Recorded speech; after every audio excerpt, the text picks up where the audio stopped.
Isa na namang event ang pupuntahan ko ngayong araw, pero bago yan, magkape muna tayo dito sa Buy One Take One Takeaway Coffee na matatagpuan sa Southgate Mall, Magallanes, Makati City.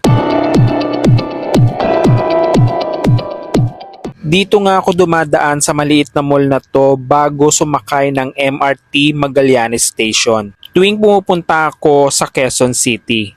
Nandito ako sa Southgate Mall sa may Magallanes, Makati. Papunta ako ng Quezon City sa Jojo Bragais flagship store dahil merong meet and greet doon sila Miss Universe Philippines at Tisa Manalo.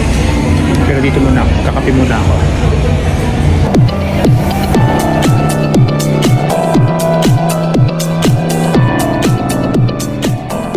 Nag-hot cafe latte nga muna ako dito. Syempre, need natin ng energy bago tayo pumunta sa event. Sumakay na ng MRT pa Quezon City. Nandito na pala ako sa Scout Borromeo Street, Diliman, Quezon City.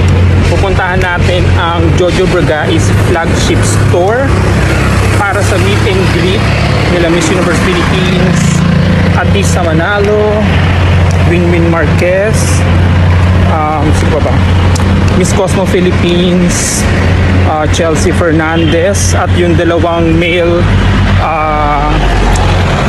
pageant kings natin, si Kenneth Kabungkal na kakauwi lang dahil lumaban siya sa Mr. Supranational 2025 sa Poland, at si Jeter Palomo pala ng Taguig na lalaban pa lang sa Mr. Global Philippines.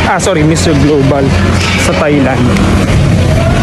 So yun lang, mamadali na ako. Yan, nandito na ako. Dito pala matatagpuan ang flagship store ng Jojo Bragais, ang shoe brand na sinusuot ng ating mga beauty queens. It's their 12th anniversary sale at magkakaroon ng meet and greet event dito. Anniversary out and sale, buy one take one, rampa na. Tara at samahan nyo ako pasukin ang flagship store ni Jojo Bragais dito sa Quezon City.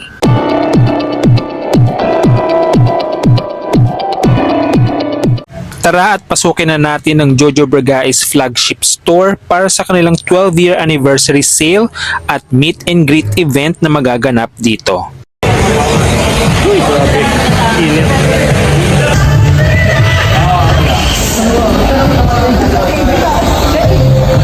Nag-setup na nga ako ng aking tripod para sa magaganap na meet and greet event dito. So, it's the 12-year anniversary ng Jojo Bragais at nagkaroon sila ng sale dito. Mura na ngang mabibili ang kanyang mga sapatos. Magkakaroon din ng meet and greet event dito ang mga Filipino beauty queens at Pinoy pageant kings. Kilala ang mga high heels ni Jojo Bragais dahil ito ang sinusuot ng mga beauty queens at ng mga kandidata ng beauty pageants. Siyempre, manalamin muna tayo bago magumpisa ang event. Meron din sila mga sapatos for men. Mga belts.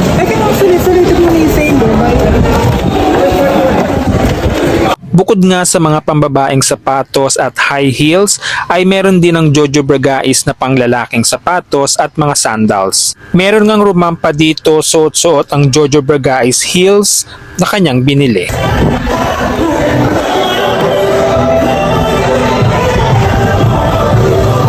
A few moments later.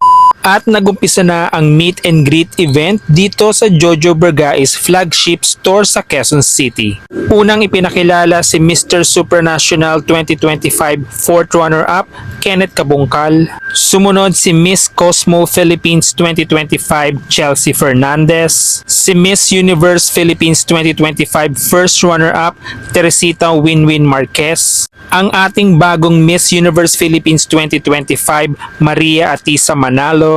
At si Mr. Global Philippines 2025 Jeter Palomo. Pagkatapos mapakilala ay nagkaroon na ng media interview ang mga ito. Rumampa ang ating Miss Universe Philippines 2025 Maria Tisa Manalo suot ang kanyang Jojo Bragais heels. Pati ang dalawa nating pageant kings na si Kenneth Kabungkal at Jeter Palomo suot ang kanilang Jojo Bargais shoes men. Tapos na kami dito sa Jojo Bargais flagship store meet and greet event ng mga queens and kings ng Pilipinas. Kasama ko si JR, oh. Ayan, oh, ng Contessera Aces and Queens, di ba? Nabudol siya. Nakabili siya ng dalawang pairs na isang shoes at isang sandals ng Jojo Bargais Walk Win.